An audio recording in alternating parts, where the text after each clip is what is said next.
Hello, everybody, and welcome to our live stream today. My name is Grant Walters, and I'm a business English teacher. So today, the idea is we're going to do a short stream to go over some English words in context, but really, we're going to be talking about a very interesting true crime story. Now, I don't want to spoil too much of it here because we are waiting for a few people to arrive, but this story has it all. Fraud, big houses, fast cars, and someone with a lot to lose who unfortunately lost it all. So give me a second. I'm going to check and make sure that everything is working as it should on the different platforms, and then in one moment, we'll go ahead and get started with our story, which is based on a real case that actually just finished in the US. I won't tell you how it finished, but the case just recently finished. So this is a real story. But anyway, if you guys have any questions, feel free to put them in the chat as we go. I'll be focused a lot on the story here in the first part, but as we go, if you have a question, let me know, put it in the chat, and we'll go ahead and get started. So give me a sec. I'm going to check out LinkedIn and make sure that we're all good to go over there, and then we will begin. So one moment, and we will. All right, perfect. It says I'm live here on LinkedIn. All right, awesome. So can everybody see and hear me just fine? If you can't, go ahead and put it in the comments. But it seems like everything is working. One sec. Okay, so here we have our live comments. Give me a sec. I'm going to take a drink of tea and then we'll get started.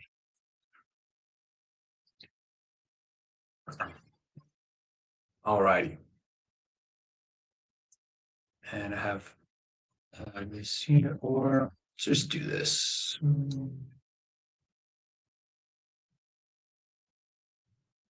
Okay, kind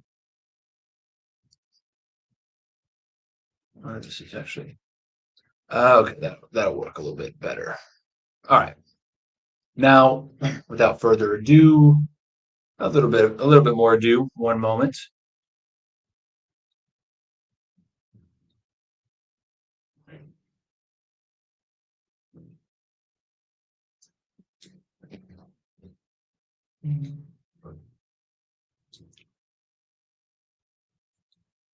All right. So today we're going to be using a real true crime story to teach English. So I'll be reading the story, or really telling the story, going through slowly and giving brief explanations about some of the key words. So if you have a question as I'm going through the story, type it in the chat. But at the end, we're going to go over the words in more detail with examples and practice exercises. But first, we're going to talk about this incredible story. All right. Picture this. A woman is sitting on the beach in Cabo San Lucas, Mexico. You may know Cabo. It's beautiful. It's known for its sun, ocean, those margaritas with the little umbrella. She's got sunglasses on. She looks relaxed. She's just laying on a towel looking at her phone. She looks like someone who has worked hard and is now enjoying the results. But although it looks like she's relaxing, she is working. Technically, she's working. So she's not answering emails. She's not on a work call. She's submitting medical bills. To who? Well, to the United States government, more specifically, the social health program for senior citizens called Medicare. Now, these bills are supposedly for Botox injections. You know, you get Botox to make your face look younger. Um, and these injections are supposedly being, and these injections are supposedly being given right now in her clinic back in California. But she's in Mexico. Her clinic is closed for the weekend. And the senior citizen who needs Botox for their migraines, which is a severe headache, is actually a 40-year-old friend who's sitting on the beach right next to her in Mexico. Now, this person's name is Violetta Mailyan. She is a 45-year-old doctor from California. In over 6.5 years, she attempted to steal over $45 million from the US government and actually succeeded in stealing about $32 million. Yeah, so 32 and six zeros after it. Big chunk of cash. Now, today, I want to tell you two things. The first thing, of course, is I'm going to tell you how she did it. And the second thing, which I think is even more important or even more interesting, is how she got caught. So I'd love to tell you a third thing, which is why she did it, what motivated her crime, but unfortunately, we don't have that information. She hasn't done any interviews or talked to the press. So we'll just so you will so you'll just have to figure that part out for yourself. But first, who is Dr. Violetta Mailyan? Well, she is an American of Armenian heritage. She actually grew up speaking Armenian and Russian in California. At some point, she also learned Spanish. So in total, she speaks four languages: Armenian, Russian, Spanish, and English. She went to medical school in Pennsylvania, graduated. Then she did her residency, which is the on the job training period that all doctors go through after medical school in California at one of the most respected at one of the most respected medical programs in the state. First, she becomes just a regular doctor. She works at she works at a hospital in Glendale. She gets five-star reviews from most of her patients. She gets awards.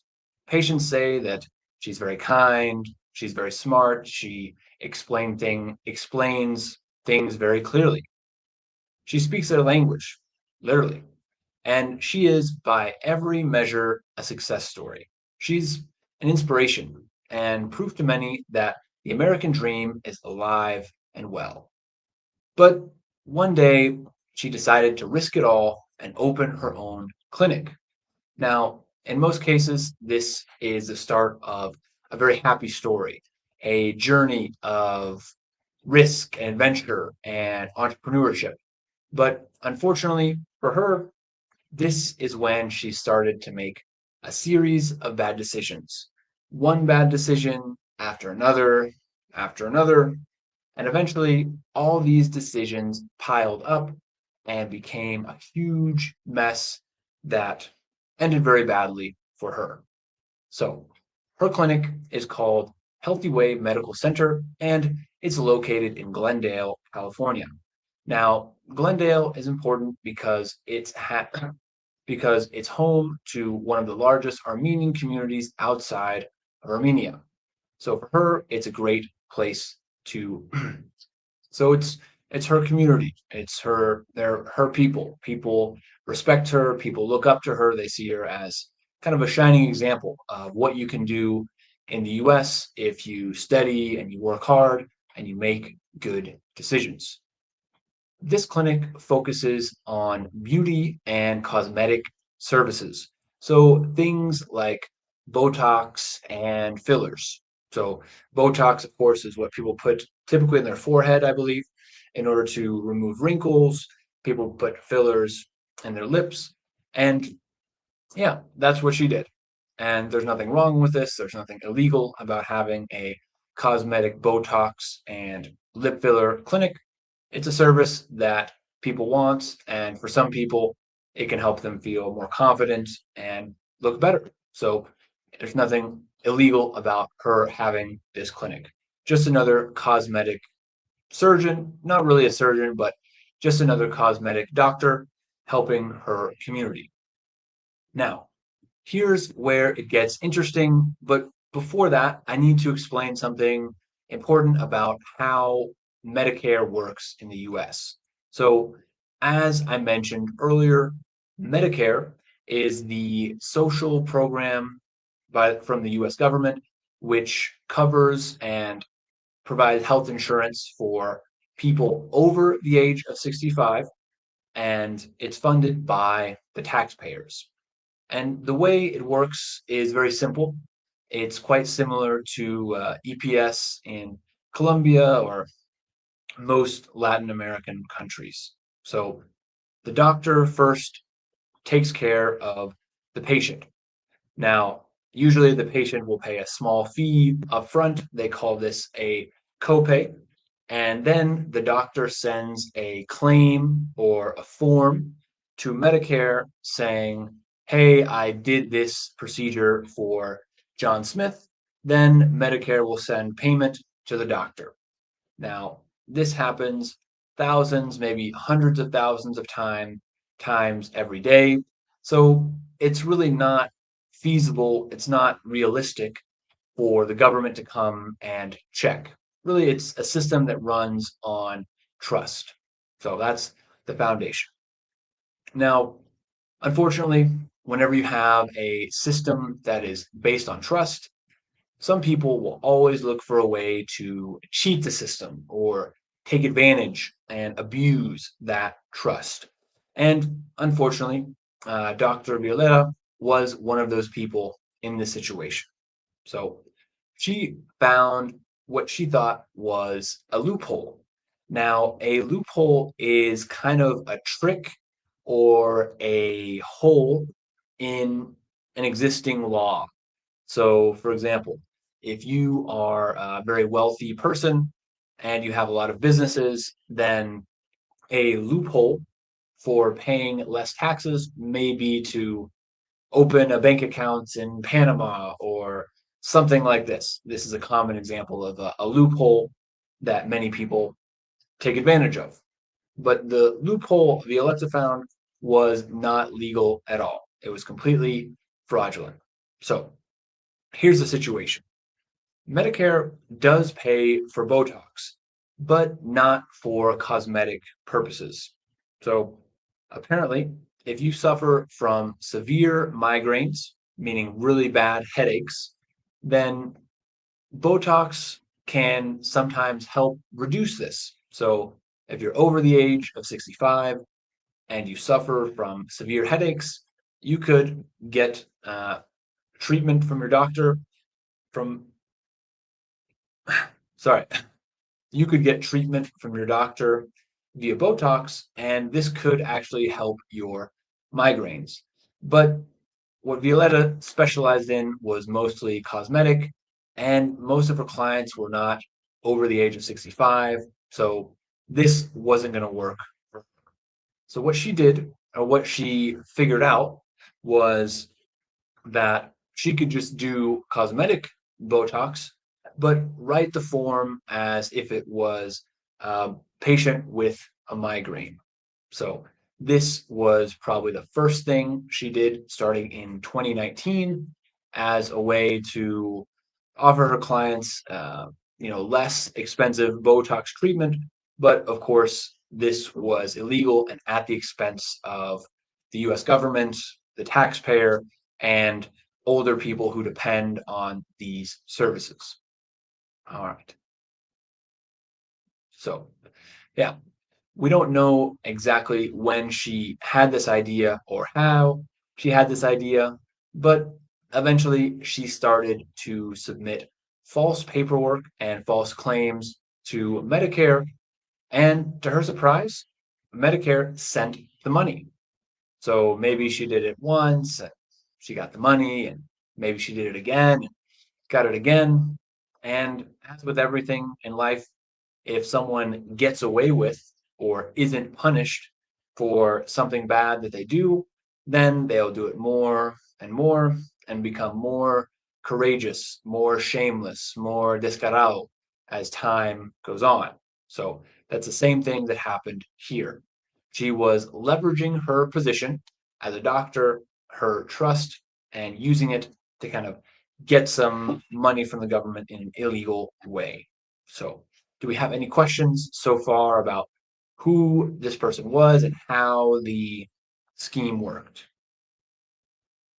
Okay, let's continue.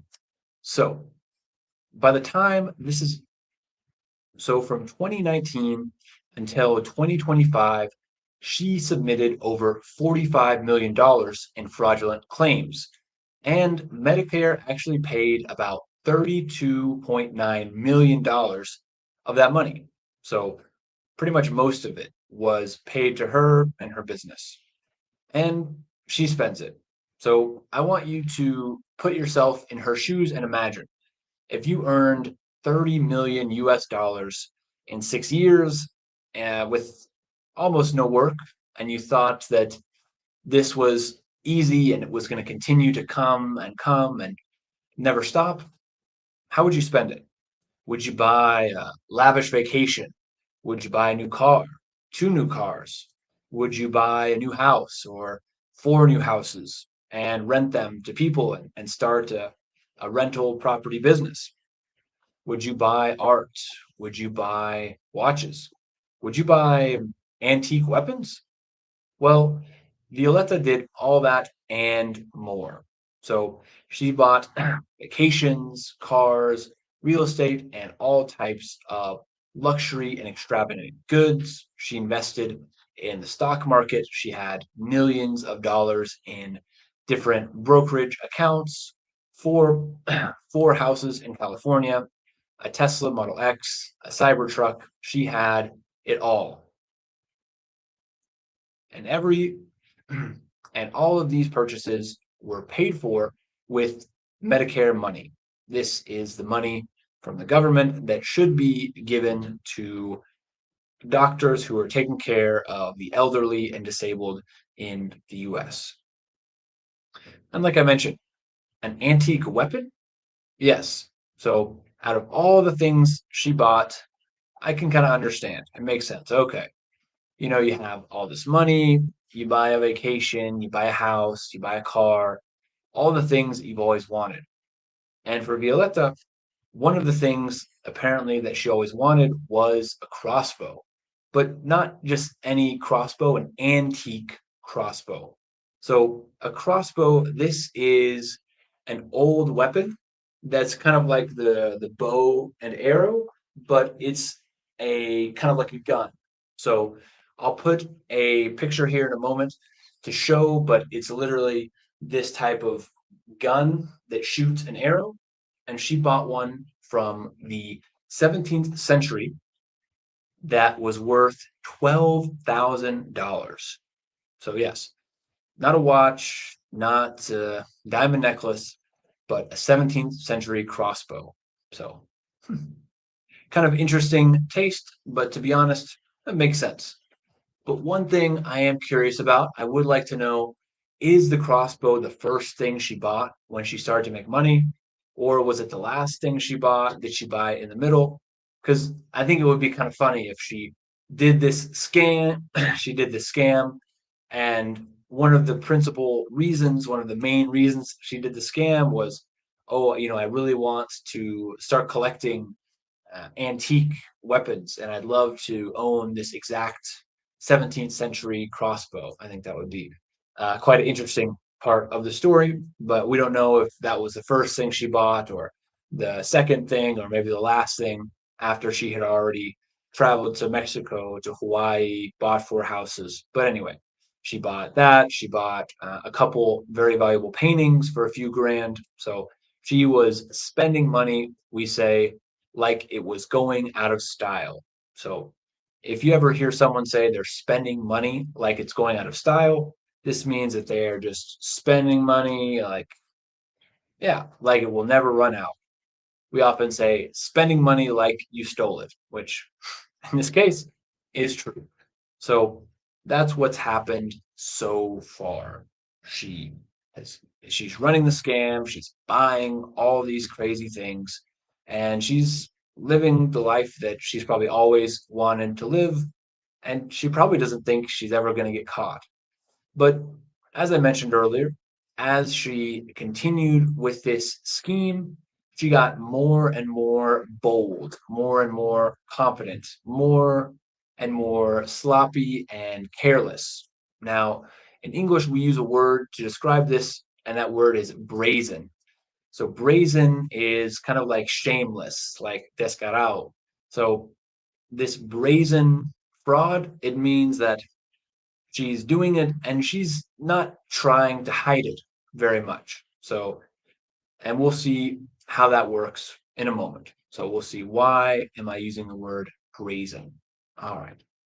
So keep in mind, just to remind you guys what's happening so far, when what she's doing is she's sending fake bills, fake invoices, pretty much, to the government, claiming that she has treated a elderly patient with Botox in order to treat their migraines.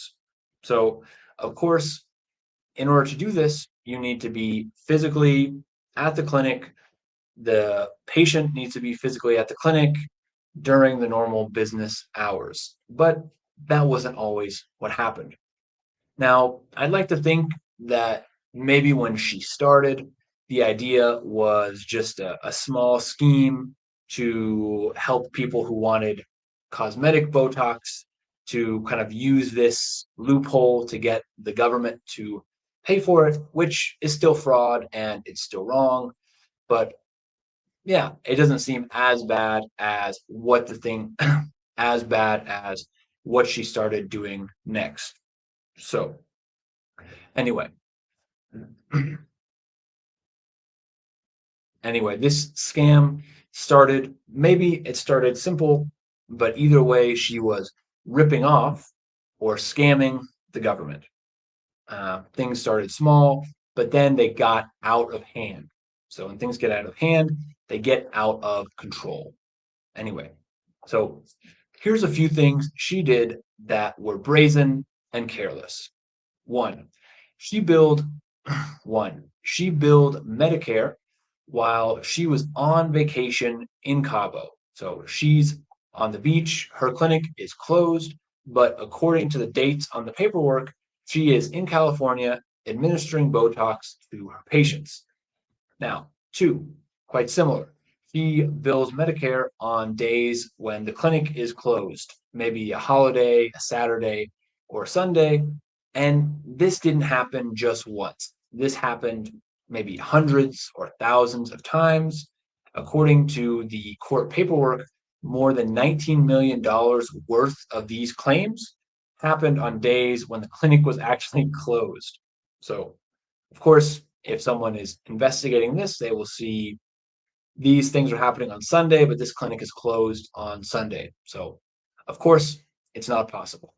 And the most ridiculous and honestly just plain funny of all of them is she submitted one claim for a patient, and it was impossible that this patient could be in her clinic because this patient at the time of the procedure was sitting in a federal prison. So I don't know why she used the information of a person who is sitting in prison as her patient for this scheme. Perhaps it was someone that she knew, a friend of a friend. I'm just guessing. I don't know. But she billed Medicare for Botox of someone who was literally in prison at the time of the procedure. So it's, yeah, quite clearly fraudulent and absolutely ridiculous. Now, of course, eventually the FBI and the government start investigating. And when this happened, she started to falsify and backdate some of the claims so that the procedures that took place looked like they happened on days that the clinic was open.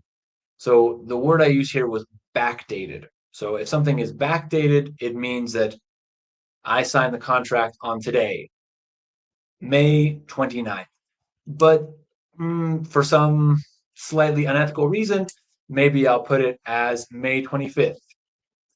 And so, of course, in many cases, to backdate something is illegal, not always, but usually if you hear something is backdated, it means that the date was changed to a previous date, and there aren't very many reasons that you would do this unless you're trying to deceive someone or cover up some kind of unethical behavior. So she falsified some things, she backdated some things when the police eventually arrived to question her. But anyway, so let's talk about part two. How does she get caught? Now, this is the most interesting part of the story because yeah, it's kind of funny. So, as we discussed earlier, the Medicare system is mostly based on trust. So, when you send a form to the government is not sending a person to the clinic to watch you do the surgery or to call the person who received the procedure and make sure that this happened. It's mostly based on statistical analysis and data.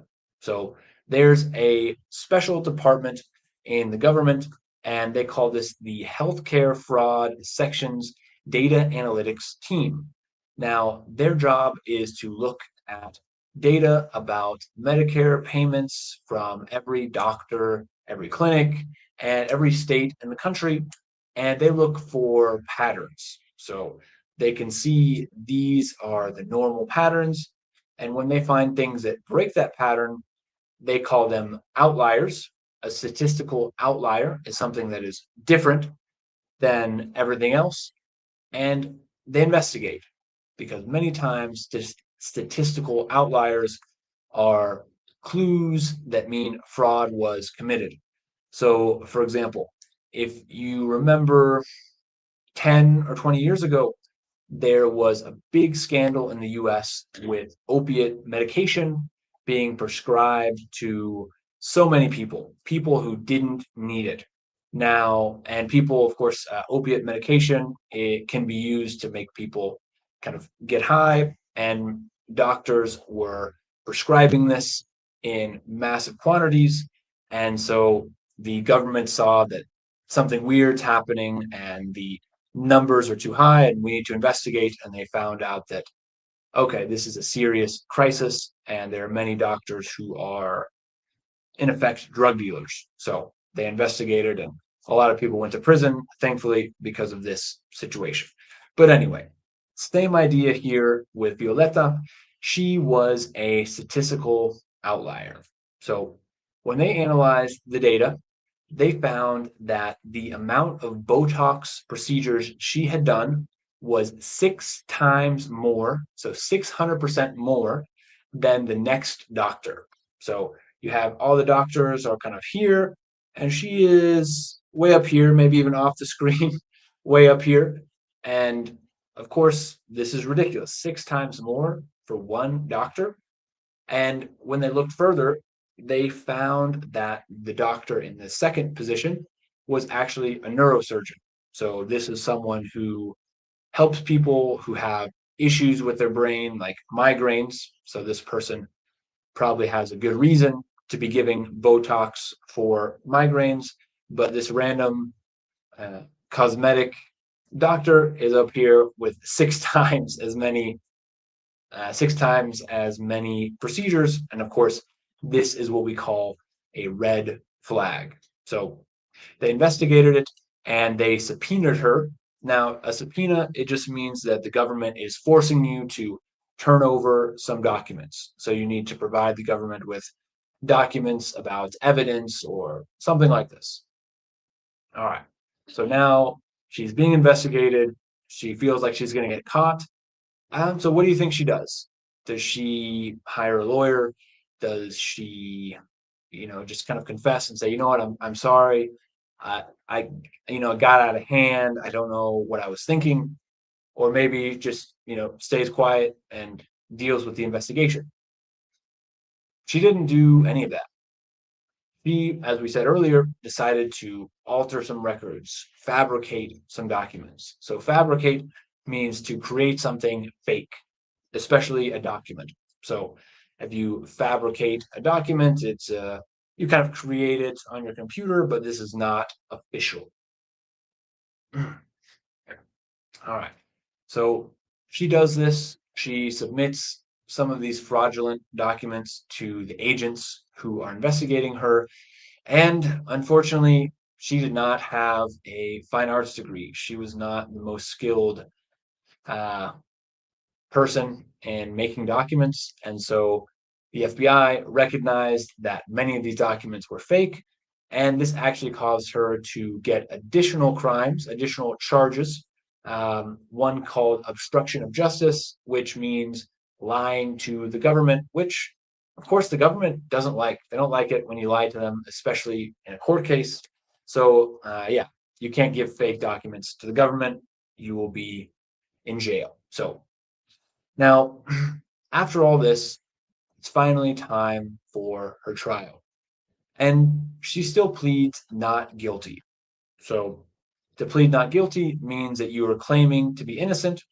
Now, if you are guilty and you plead not guilty, there's nothing wrong with that. You can plead guilty or not guilty, but she was clearly guilty, and the court found that to be the result. So, long story short, the government presented lots of evidence to the jury, the people who observe and make a decision in the trial, and the judge, and they found her guilty on, I believe, 9 different counts, 9 different crimes. And at the moment, she's waiting to find out how much time she will have to go to prison, what will be the terms of her punishment. So we don't know what it will be, but I'm curious to know, what do you think it should be? How much prison time should someone get for lying to the government and stealing $32 million that was meant to pay for the health care of senior citizens?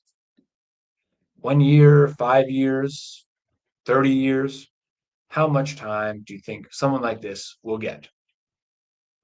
And one last thing I'll say here, something that was very clear in the documents provided by the trial is many people feel like, okay, it's bad to steal, but some people call this a victimless crime. And what they're saying is that, okay, she's stealing money from the government, but the government is rich and they have a lot of money. Uh, but in fact, these types of crimes drive up the cost of insurance and healthcare treatment for everyone in the country. So the word drive up costs means to make costs go up. So things like this, for example, you could say the crisis and the war in Iran and the Strait of Hormuz is driving up costs for petroleum and driving up costs for everything. So that is what we have for today. I really hope you enjoyed the story. I did my best to stick to the facts here, with the information that was provided. So everything I've said here is a fact, is something that is in the story. A couple of things I may have been mistaken, like a number here or there, but overall, this is the gist of the story and the results of this real court case in the United States. So, as I said, uh, the doctor, has not made any public statements, no interviews, no explanation for her crimes. So we don't have her side of the story. We don't know why she did it. If she was planning on stopping, if she felt justified in doing it, but maybe we'll never find out, and that's for you to decide. So, do we have any questions so far about the story? All right, very good. So we'll go ahead and we'll wrap up here. If you guys are interested, I will leave a document with some practice below, some of the words and phrases from today's story. But thank you so much for watching. Have a great evening, and I'll see you next week. Bye.